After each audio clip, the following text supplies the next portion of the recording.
Hey, Dick Oh, Bart Ripper. God. Beat him with this freaking fishing pole right now. Beat him up. There Wow. you go. That went better than I expected.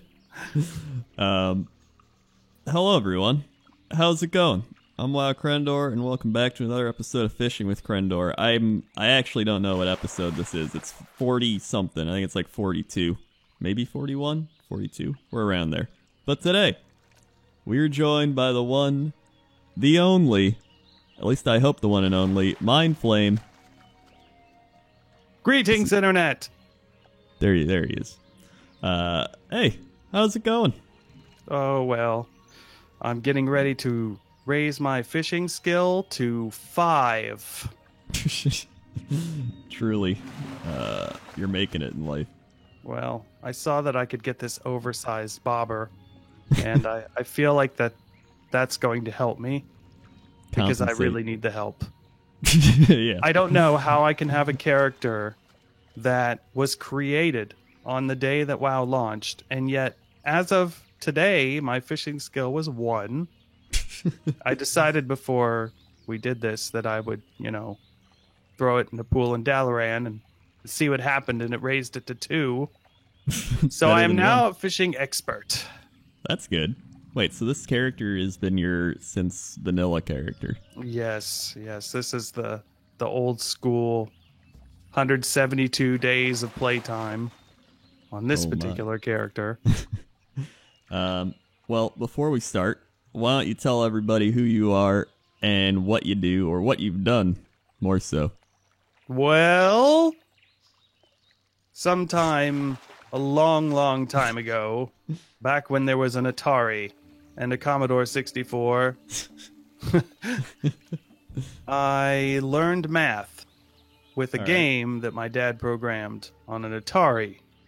And ever since then, I've been fascinated with computers and technology, and I started building computers when I was, old enough to hold a screwdriver, pretty much. And that's when I got interested in video games. I didn't have a computer that was good enough to play Warcraft, Orcs versus Humans, so I had to go over to a friend of mine's house. I bought the game, and then I started playing it at his house until I could afford to buy the RAM.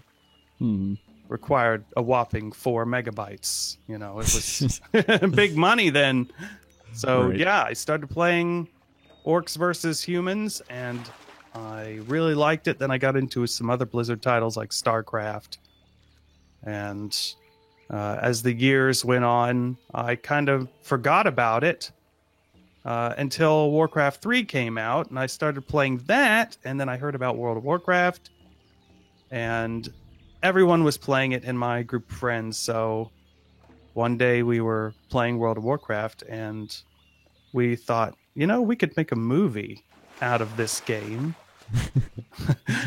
And so there was a contest announced, the very first movie contest for BlizzCon 2005. And my brother and I and some other friends decided that we would make Zenrath the movie. And we said, if we make this movie, it will win. And sure enough, we made the movie and it won. And Wow. that kind of struck a chord with everybody. We thought, this is something that very few people have ever done, and we can do it better. So we kept making movies. Illegal Danish was probably the biggest and most well known. Yeah, I that think we had. everybody's seen that. So that one was an interesting project, which took about 3 months. Lots of Mountain Dew and sleepless nights. What year but was that? That was 2006 that we released it. Oh, wow. And it was released for the X-Fire movie contest. Oh, yeah, X-Fire. I forgot all Yeah, about back when X-Fire. X-Fire was a thing. So we entered it into the X-Fire contest, and it won pretty much every category. Wow. It was 6 awards out of 7. That best music, best production, best voice acting, it was, I mean, we swept the awards to the dismay of the other people that entered that contest. I don't know if they have ever forgiven us for that, but we were very happy with the results. And since then, up until 2012, my brother and I continued to make World of Warcraft movies of music videos like Learn to Play and Retarded Flying Lion and Yep. you know, stuff like that. And then I started broadcasting on Twitch, and I just did an impromptu whatever I want to do on Twitch broadcast for about 3 years. And then I got married, my daughter was born, and I decided to take a hiatus. So now you're And- living that normal life. That's right. I've gone back to ordinary daily grind, being a technician for a large company, doing all kinds of systems work. And honestly, I do miss it a little bit, Mhm. but it's a lot less stress. What do you then- miss most about it? Well, the challenge of being able to create something that was really innovative, thinking ahead of what was out there and challenging what was possible, was a lot of fun, because it seemed like every time that I would start a new project, I would, you know, we would come up with something that hadn't been done before, try something new. You know, we were kind of pioneers in the WoW model viewer era, and really creating environments that were using all of the World of Warcraft assets, but not directly in the game. You know, we would take stuff and put it in a green screen. And if you look at those videos now, the quality really isn't that great. And in some of the Yeah. shots anyway, you know, it's like we were using a blue sky to composite things. You know, you point the camera at the sky so that you could composite something in. And there were some really in basic techniques before model viewer came into existence. But you know, once we got relatively good at it, YouTube changed quite a bit. So the era of spending months on a video was just not practical anymore. And not to mention, when we started making videos, there was no partnerships. There were no monetization methods. There was no way to profit Yep. off of anything that you made. And Blizzard was not very nice in terms of giving us permission to do it. And I wanted to do it legally. Mhm. So I spent quite a few years just going around the country, meeting up with attorneys and video game developers, and worked with Henry Lowood at Stanford University to gather together a bunch of game developers to put together a prototype of a machinima licensing agreement that everybody could use, and kind of came to this agreement between the game developers that we won't sue you. That's what they told us. They're like, well, we won't sue you, but you still can't profit. The only company that did it different was Microsoft. They actually jumped on Red versus Blue really early on in the development, and they told them, hey, we're going to let you do whatever you want. So they were given permission to create content and to sell it, to directly monetize it, and no other game developer would do that. They all protect their IP so closely. It's ridiculous. So I had this vision of this community of independent creators that would have the freedom to create content and to make a decent living off of it, but without the game developers on board, that never really happened. And just to give you a little insight as to how things were, the channel Machinima They started off by just doing whatever they wanted Yeah. and taking other people's content and putting it on their site and then monetizing it with ads, Yep. oftentimes without anyone's permission whatsoever. Of course. And they built their YouTube channel, and I don't want to say too much. Maybe it's been so long no one cares, you Yeah. know. But the thing is that they did things in a way that was skirting the law, and I refused to do that. I really wanted to see some sort of formal agreement, and because they kind of bypassed those laws on YouTube where you had to have a signed agreement from the game developer, because they were able to just kind of ignore that. I don't know what they did. I don't know how they did it, but Yeah. they definitely didn't have permission. They grew. They grew tremendously. And for a while there, people that created movies like ours, you couldn't even profit off of YouTube ads unless you were partnered with them. So they were essentially saying, join us and Yep. we'll get the money, and then we'll give you some of that money that we make. And, obviously I didn't like this model of revenue generation because you had very little control over it, and you're giving money to a third party. So I just kind of created my own ways. I sold my music from the movies. I created merchandise which used no intellectual property from the game. So I had to hire an illustrator to do it. Gosh dang it, I'm missing all these fish. I'm at 21 now, though, by the way.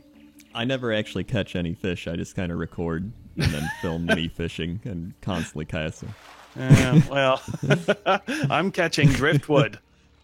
I mean, so it's actually kind of crazy because, I mean, this is all, like, changed in the modern YouTube era. Like, everybody's constantly uploading gameplay footage. Everybody's making money off this. Everybody wants to do YouTube. Like, kids are growing up being like, I want to do YouTube. I want to play Fortnite and all these things. And it's like, you just think back to even 10 years ago and how different it was, like you're talking about. Yeah, and somebody had to be a pioneer. Somebody had to get out there and be willing to work for nothing in the hopes that you could pave the way for a future. And the reality is a lot of the people that do that kind of work, and I certainly wasn't the only one that was working in that direction, but a lot of those people, they never reap the benefits. So even though things do get done and times change and the laws are relaxed, 25 fish, yes. All right, so yeah, a lot of the stuff that I worked on and that I was trying for, I kind of made a prediction. I said that if around 2009 or 2010, I told the game developers, I said, if you don't relax your intellectual property enough to let these content creators do what they want to do, then you're going to really hurt this community. You're gonna stop seeing these higher quality videos, and people that are making things that are really pushing the threshold because there's no real opportunity, and you end up with people burning out because it's one thing to dedicate a few years just getting good and getting your name out there, but at some point it has to become a job. You have to earn some money off of it. And if you don't earn that money, then you just have to move on. And so these talented people, a lot of them they got impatient and tired of waiting for things to change, and they moved on. And I don't follow the machinima scene as much as I used to. So I don't know what's out there. I'm sure there's some great stuff that's been produced, but I've gotten emails and messages from people that say, even today, the movies that we made years ago are still incredible in their production quality in comparison to a lot of what you see today. And I think the result of that, or that is the result of this, them holding on to their intellectual property and kind of strangling the market. And now you just have people that they're doing it because they just love to do it. Yeah. And they'll come and they'll go, and you'll get some great content. But I would have loved to see more channels that were kind of like Red versus Blue, and to be able to create a series. There were times to where we had opportunities to work with major networks to produce machinima for cable television. And that would have been interesting. Yeah, and we got these opportunities where they were already writing checks to do all the the planning and the upfront work and scripts and everything. And then they would tell me, oh yeah, we'll take care of the licensing. Well, when it came down to starting production, no one could get the licensing. So, Cartoon Network, MTV, they just couldn't do it. They could not get any of these game developers to allow them to create a show based on their video games. And it was so incredibly frustrating because we would take 6 months out of our lives developing this great idea with these contractors to get it on a television channel, and then just to be told, well, it's all going in the wastebasket because we can't get the licensing agreement. So, and I sat down with the Joey Ray Hall and the people at the top of Blizzard, and I told them straight up, I said, look, we want to do this. We can be successful doing this. And I got the same answer every time. And that's that, their intellectual property is guarded. Their attorneys will never allow it. They're afraid that they will lose control. And even though they've relaxed on allowing people to do it, I don't think that they do let people profit directly off of it. At least not from what I've seen. You can make a video with their video game engine in it. But, selling it as a digital download is a no-no. Yeah. Creating, a character that's on a t-shirt from the game, even if it's heavily customized, that's a no-no. Yeah. So you're just so limited on what you can do. And as you know, if you want, at least in the 2010 and on era, if you wanted to make money on YouTube, you had to make a lot of videos. You had to upload content every day, or at least multiple times a week, to get the view count up high enough to make that ad monetization worth it. Mm-hmm. Well, I think it's kind of branched out now to more about what you were saying. Like, people still rely on YouTube ads, but now there's fan funding. There's merchandise has become like huge. There's just like so many other different ways people make money. But like you said, you were doing that already like way back in the day. Yes, crowdfunding. So crowdfunding has I don't know how many times that saved me personally. Yeah. If it wasn't for the crowdfunding and the donations, I probably would have quit 5 years earlier. Mm-hmm. So, it was kind of a last ditch effort though, because I tried to just use the royalties from the music and the music sales and to support it, but it wasn't enough by itself. So just being able to get that crowdfunding, but there were no platforms for it then. So, you kind of had to build your own, just like with Twitch now. Yeah. Like when I first started on Twitch, its monetization platform was a joke. I mean, the money that you earned from the ads on Twitch was so low that, even a relatively successful channel might only make $5 or $10 in ad revenue in a month. That certainly isn't going to pay the bills. Yeah. So I developed my own platform, which amazingly enough, it's very similar to the platforms that have been developed now on overlays on the screen that show comments, giving people rewards for donating that interact with the stream, and all that stuff has been kind of taken over by third-party developers now. But when I started doing it, it didn't exist. So I spent about a year developing my own platform, and it worked really well. It actually still works today. Oh wow. But I don't know if it'd be worth it to use it at this point, because everybody else has developed other stuff, and mine was designed for me. So it may be a little bit too whimsical for other people to get on. Is the chicken in the bucket, right? Yeah, yep. Put the chicken in the bucket. So Bucketeers, that was my thing. Yeah, I mean, it is kind of funny how much of that is implemented into like Twitch now, or like those third-party sites where it's like you donate this amount and you get this thing, or like, oh, you can play your custom message or play a video, or like you subscribe for this amount, you get this thing. And the thing that bothered me, and I thought about actually developing Bucketeers. I was looking at investing in being one of the first platforms that would offer those types of services to anyone.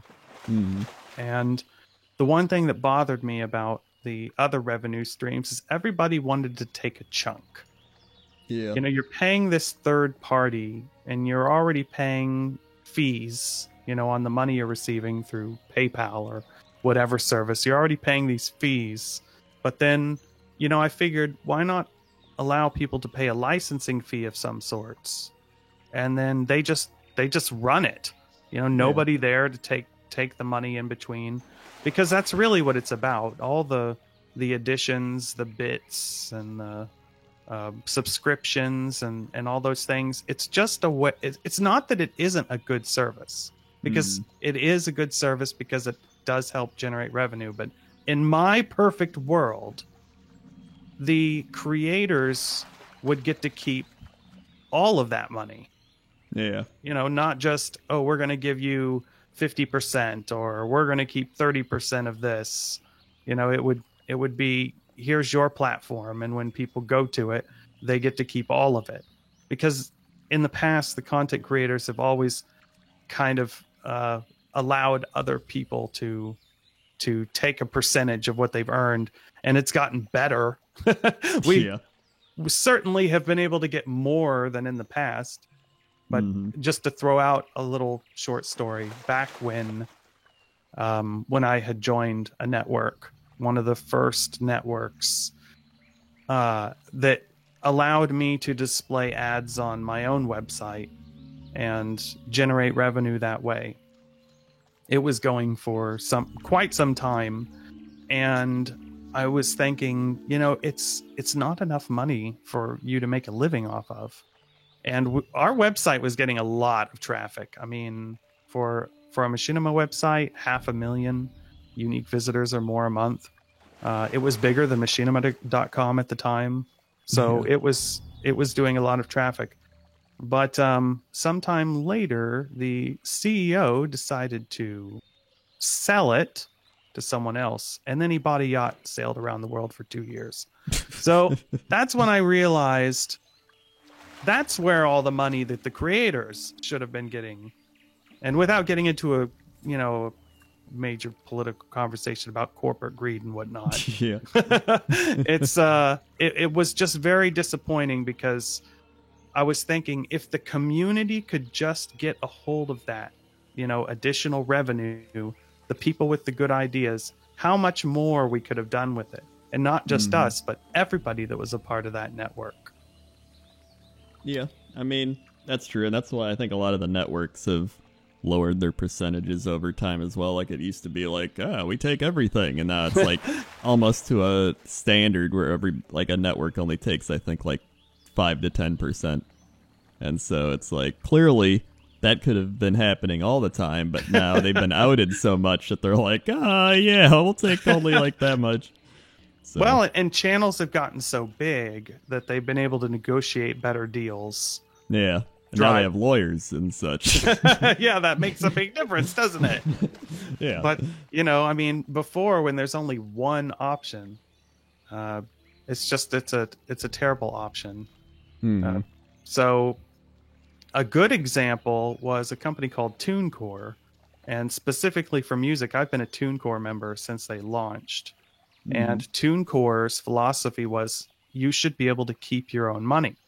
So they offered a service in which you paid, around $50 a year per album to upload your music, and then they would put it on iTunes and Amazon and eventually all the streaming services. And you got to keep everything except for the fees that you paid to list your albums. And it was such a good revenue model that I sent an email to the CEO of the company, and I told him, I said, what about all the music that's on YouTube? My music has been put on YouTube and downloaded millions of times, and yet I've never been able to collect royalties from that. And they actually implemented it. So they put it in so that now when you sign up for their service, if videos, get on YouTube that have your music in it, then the artist will get royalties from that. And it's companies like that you hope get involved in other aspects, from video royalties and content like, YouTube videos, Twitch stuff, that if they all thought that way, where they just said, we'll collect our fees and then we'll let you keep the money you earn, that would have been night and day in this industry. Yep. I'm kind of curious now, going back a bit, like, how did you even get into making machinima? Like, did you make film stuff in, like, school, or, like, watch a lot of film, or, like, how did you get into it? My brother and I were always, big on watching and critiquing movies, and he started editing and creating short films in the early 2000s just as a hobby. And eventually he got pretty decent at editing, and his editing skills were pretty good, but his writing skills weren't really, I mean, they weren't bad, but they weren't great. Yeah. And so since I wrote music and could do voice acting and write scripts, and he could do the video editing, it seemed like it made a really good combination for us to work together on it. So I didn't have any experience in doing any of those things, but I've always been doing voices since I was a kid, just for fun. And then, we figured that if we just applied our skills, we could probably come up with something. Yeah. But I mean, there was nothing really there professionally that qualified us to get into it. I think it was just more of the, we dabbled with it in the past, and I'd been doing sound editing and music for a long time. So he knew how to edit in Premiere, and I knew how to create music and edit audio in Cubase, and already had the microphones and other things. So, we just kind of let our ambition take hold and wrote a script and started recording. Yeah. It's almost like a garage band. It is. It is. Video game movie. There was definitely, I grabbed all of my friends, and I just told them, I said, if you just say what I tell you to say, then, and then I would, when they read the script, I would go over it with them and tell them exactly how I wanted it to say. And I learned a lot about being a director, because, there are a lot of actors out there that without direction, they really can't do a good job. When you see a movie and you go, oh, that actor's terrible. Well, before I started making movies, I probably would have agreed. But now, after going through it all, I understand that in a lot of cases, it's just bad direction. Because if you spend a lot of time with somebody explaining to them exactly what you want, you say the line how you want it said, and they usually can get it. A better actor will get it faster, but none of the people involved in our videos were professional actors, and I think they did a pretty good job. Yeah. It's I think that's what's so cool about it, is so many people that do machinimas and stuff like that. Like, there's a lot of good voice actor people and just talented people in general that can't get into something like Hollywood, but like you can clearly see. I don't know if you'd want to get into Hollywood. I've got this very embarrassing email from Jesse Cox back when we were in the height of fame and he was a nobody. Mm-hmm. And he was just like, "Oh, just let me know what I can do. I'm just waiting here for an opportunity to do some voice acting. Just checking up." I read it last year when I was going through some really old emails, and I thought that's funny. That really puts my age and time in this into perspective, because Jesse went on to make his own channel and did really well with it. I remember we started talking when you had less than 30,000 subscribers. Yeah, I think it was like 20,000 or something. I specifically recall saying, "Krendor, just keep doing what you're doing, and you're going to do very well." And I did. And Here we are. I'm still not homeless. That's good news. That's the main thing, I guess. I think you also contributed towards my, what I call non-content, which I think from seeing a lot of your videos and doing podcasts with you and stuff, it kind of rubbed off on me to where I started just filming things that didn't really make sense.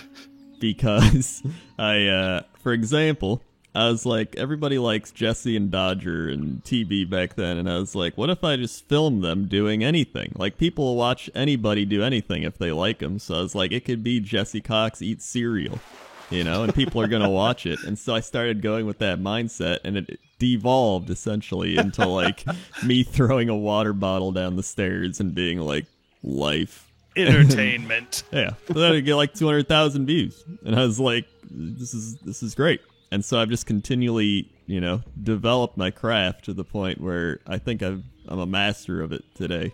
Would you consider this video crap? Well,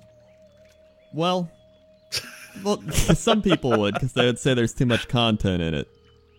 Oh, I see. There's not enough non-content. We'll just remove the fishing element. Yeah, just stand here. Just call it With Krendor. Yeah. Welcome to With Krendor. Then it's just like 40 minutes of silence. There you go.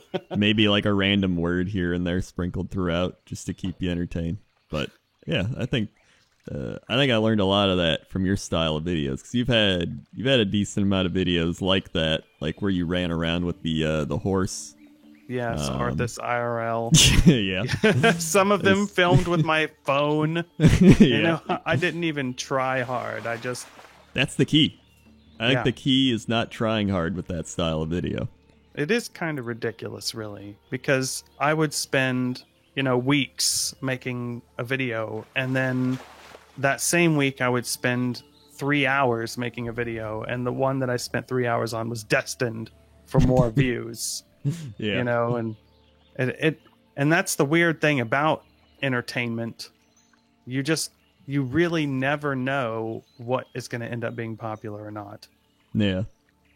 It's a weird industry, that's definitely true. Because there's also so many different ways you can go with it, where like you might make a type of video and everyone loves it, and then somebody else makes that type of video and everyone hates it, and then that's true. It could be like, then you try something and it fails, and someone else tries something similar and it goes well. So it's like you kind of just do what you like to do and hope it goes well, and if it doesn't, you can at least be like, hey, at least I like doing it. There's a lot of people out there that they'll see something that you've done and they'll say, "Oh, you're just copying someone else, or you're just copying so and so," and it's not really true, because everybody copies it from somewhere. Yeah. I made this video, and it was a Who's on First parody from Abbott and Costello, Hmm. and it was a League of Legends parody, and somebody compared it to another video that was made that was another Who's on First type parody. Yeah. Mine's better. But I mean, they were completely different just in the way that it was done. And of course people started comparing the two, and I'm like, you know what? If I didn't copy it from I'd never even seen the other. I can't even remember which one it was. I'm sure somebody will figure it out. But yeah, the whole point is that somebody copied it from Abbott and Costello, and yeah, so everybody ends up copying everything because it's successful. We have this thing called trends, and somebody sets the trend, and then other people follow. It's inevitable. Yeah. I mean, I've seen people like kind of try to do my style of video. And it's like, if they do it really well, I'm like, hey, this is pretty good. But if they do it really bad, I'm like, Yeah. Like, at least like make it on par with it or something. But it's one of those things where pretty much people in general are just copies of things. Like, you grow up learning from your parents, your friends, what you see on TV, what you read in books, and then you just become a slate of things you've seen. And then, like, I know I saw a lot of like YouTubers back in like 2009 when I started, and then I kind of copied their style, and then I grew into my own style after that. But it's like, you always got to copy from someone, or at least be inspired by someone. That's true. There's isn't it a phrase something like imitation is the finest form of flattery? Yeah, I've heard that. So, you know, if you make something and it's really great and other people try to imitate it, then you should see that as you know, that's somebody really appreciating it so much that they want to make something similar. So as long as they aren't, you know, copying it word for word and shot for shot, then that might be a little insulting. It's like one thing be like, oh, here's like the same style of video, and then it's another to be like, hey, I know you have a Billy character, this is Willie. And he's like, hey, it's me, Willie. And it's like, all right, I just think we're going a little too far there. That's right. So I'm gonna go back to actually talking about World of Warcraft, because I want to know how you got into like playing WoW, because obviously you played WoW before you actually made videos about WoW. Oh yeah, I was playing Warcraft 3 and a lot of Dota, because Defense of the Ancients, they had so many custom map versions of that, and sometimes my the friend who voiced Zenrath, him and I played so much Dota, it's not even funny. I mean, we were like Dota kings. Yeah. And when we were, you know, in our Dota phase, we found out that World of Warcraft was going to be a thing. And we got so excited about it that we signed up for the beta, and we got into the beta and immediately knew that was going to be, you know, our next big thing. So launch day, we all went and purchased World of Warcraft and started playing it. For the first couple years, it was the only game I played. You know, I went back to play a few more rounds of Dota here or there, but other than that, it was the only game that I played. Mm-hmm. So I'm kind of a min-maxer. I like to try to achieve maybe 90 to 95% of the top end, and then I just don't care anymore.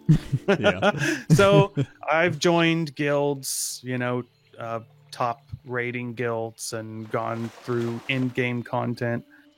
And then, you know, once I get to the point to where getting any further into it is just a giant time sink, I usually just quit. So I've quit quite a few times and then come back mid expansion. I definitely jumped right into the Burning Crusade and Cataclysm. Wrath of the Lich King, I thought was one of the most well-rounded expansions. Mists was pretty good too, though not quite as memorable for me. Yeah. And then beyond that, Legion I avoided up until maybe 6 months before Battle for Azeroth. Once that was announced, I essentially started playing Legion, and I played through the entire Legion expansion in about 3 months. Just went through everything, and of course by that time they'd sped up artifact weapons and Yeah. made it much easier to gain rep and all that. And I got to play the mini games, which actually I thought it was really nice to be able to play those mini games on my phone, where you could send your guys on missions and stuff. Yeah, like some people hate that, but like I think as long as it's a side thing and not the main thing, that it's okay. Yeah, you don't have to do it, and it was kind of nice to be able to log in and have a whole bunch of stuff. So of course I kind of went crazy with that, and had some fun with it. I think I actually was doing that even after I stopped logging in. I was still sending them on missions for a while, because when I logged in today, there was stuff in there, like a bunch of rep boosts. But yeah, so BFA came out, and I haven't bought it yet. I thought about it, but I just didn't feel like Druids got enough love. Yeah. So I really like Feral, and my Druid has always been my primary character. And when I saw that, it's not that Druids are bad. I think they're fine in the sense that they're functional, but they're kind of, I don't know. They're just, it doesn't seem like they made them any more fun to play. Feral has always been you almost have to be eclectic to play it, because it's like there's just all this stuff going on all the time, and it's just completely insane how many bleeds and stuff you have to keep going at the same time. And while I wasn't hoping that they would simplify it, I was hoping they would just make it more rewarding, because it felt more rewarding playing Feral in Wrath of the Lich King than it did in Legion.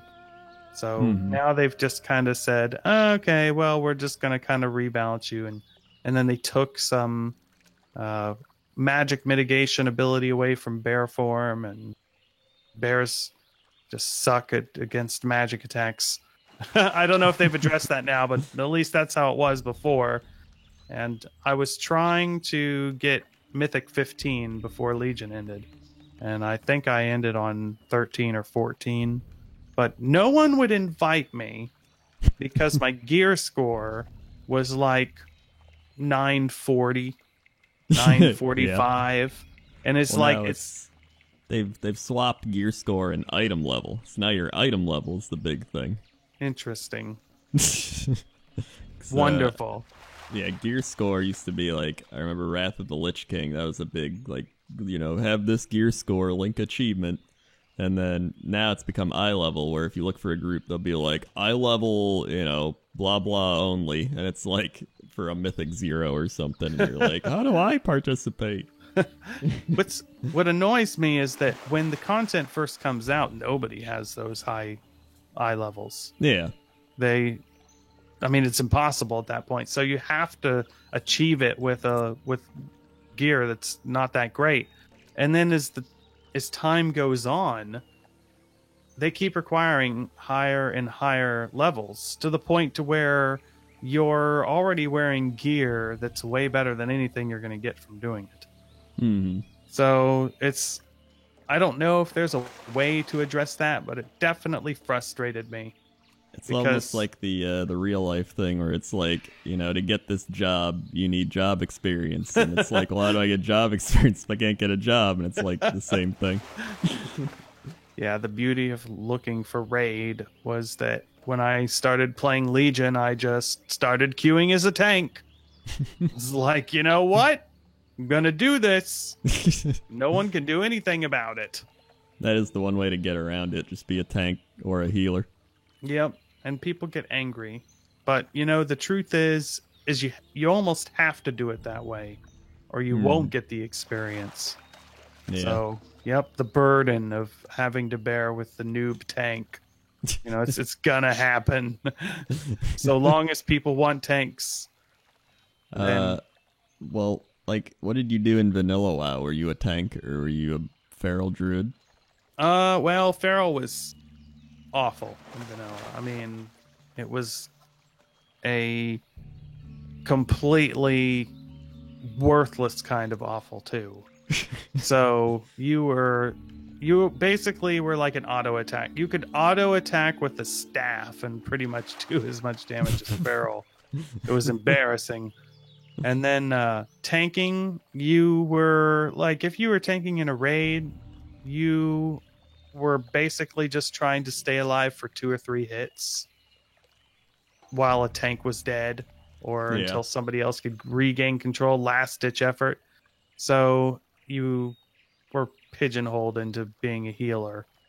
So I tried to do feral things, but primarily I just healed. It wasn't until the Burning Crusade that they really started to give the feral option some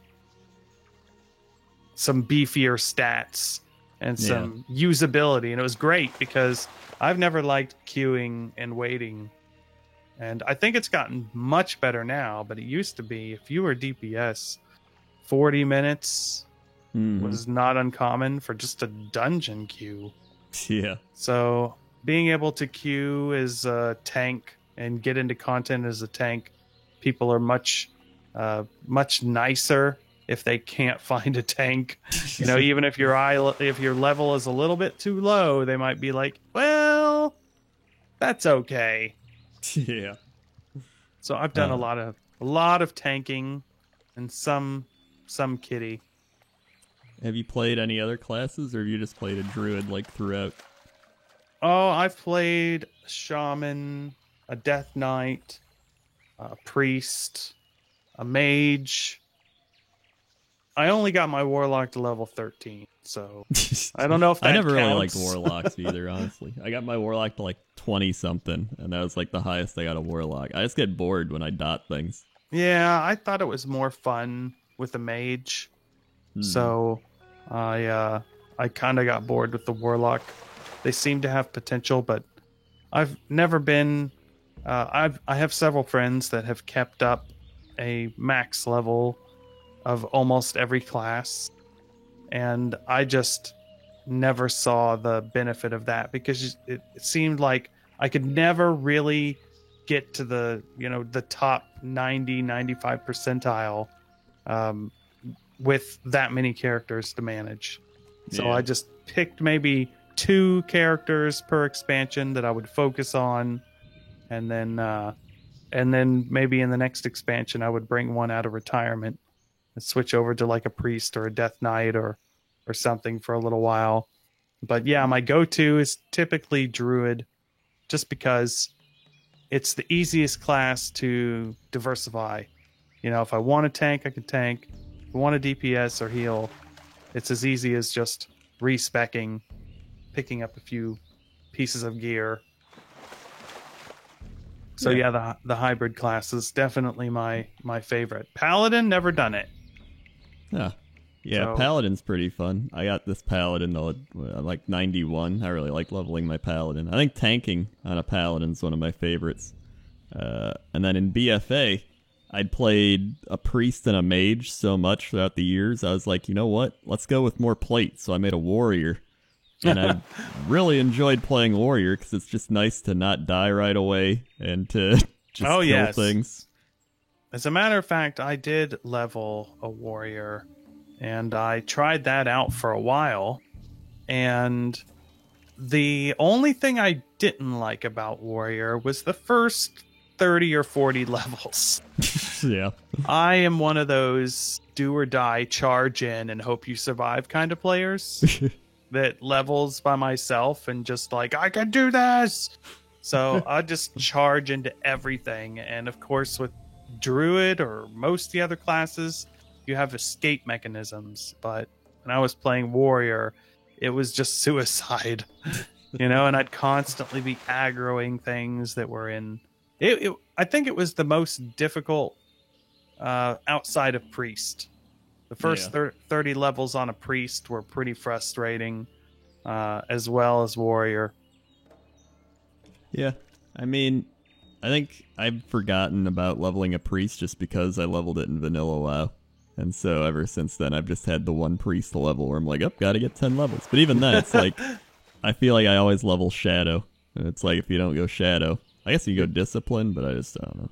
Yeah, it didn't work out that well. When I was playing it, discipline wasn't really that viable of a leveling option. It's a lot better now. Yeah. But before, not so much. I just remember running a lot.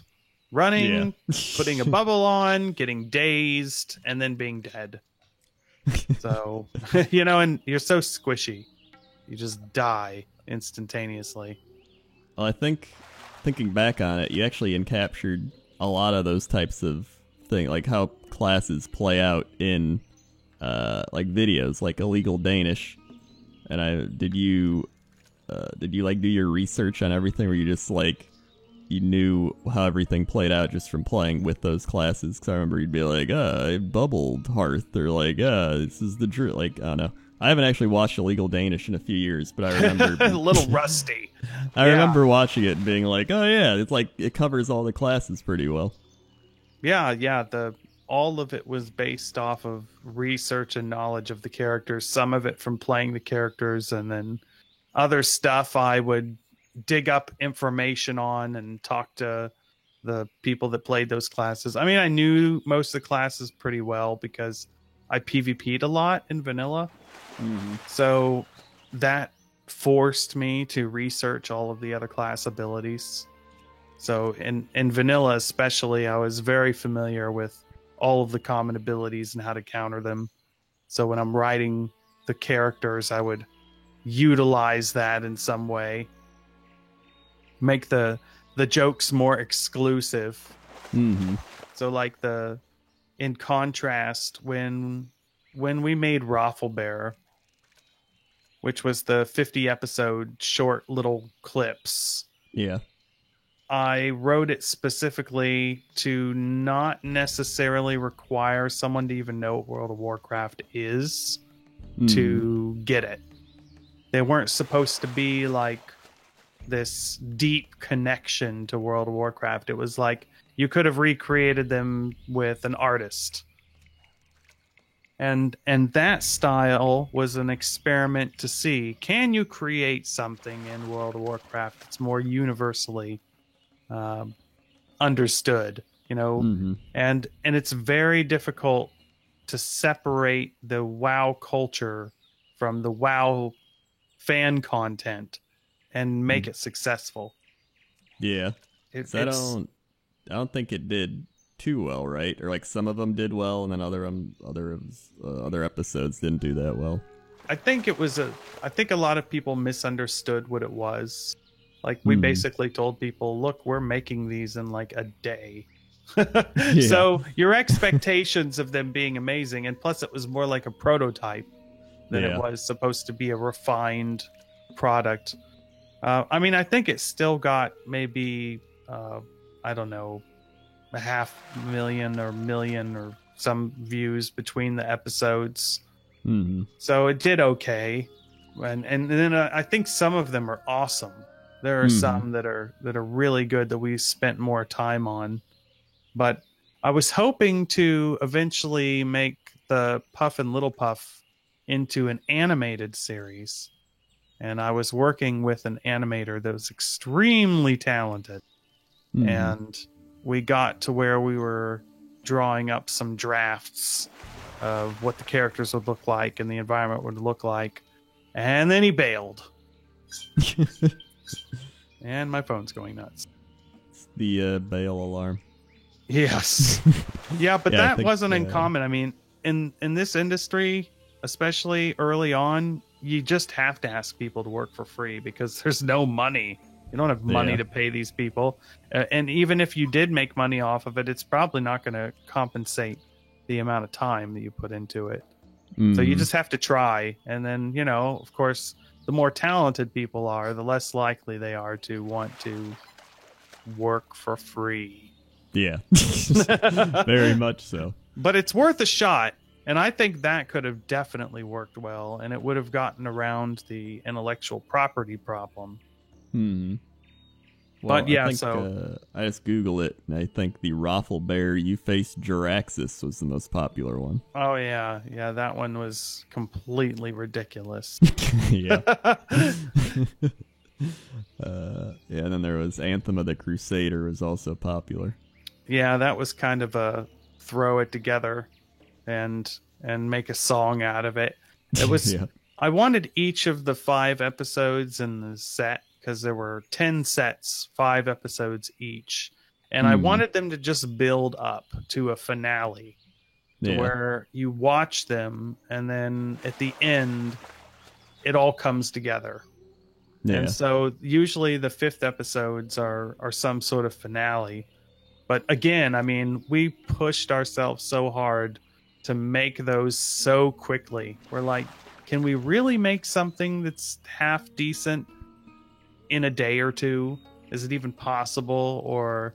And it is possible, but it's really difficult. And you know, just like anything, when you make it fast, you're gonna have to make compromises. Yeah. You're gonna have to compromise on something because it takes a lot of time to do the composite work and visual effects and all that. Yeah. Why do you think Illegal Danish was the most popular one? I definitely think it had a lot to do with the culture that was changing at the time. You had this brand new MMO that was just going insane with millions of people joining it. The numbers were still rising, and Warcraft movies had, you know, started to publish a lot of PvP videos and stuff, but not a lot of entertainment. And it really just encompassed the experience of being a World of Warcraft player. You know, they were able to, it was like an inside joke. People that are in on the joke appreciate it so much more. And so watching Illegal Danish, even Zenrath, those movies just connected with people that were living that experience. You know, they could relate to the things that were happening there. It was higher quality than anything anybody had seen before. It was a new idea to even make movies out of video games with very few people that had done it successfully before. But yeah, it just really resonated with a lot of people, and of course they all wanted more. And the sequel to it, Escape from Orgrimmar, it just kept getting pushed back and canceled, and it was so difficult because by that time we'd been doing this for free for 3 years. Yeah. And you know, it's like we were trying to figure out, okay, how do we get 6 months of our lives to make another one?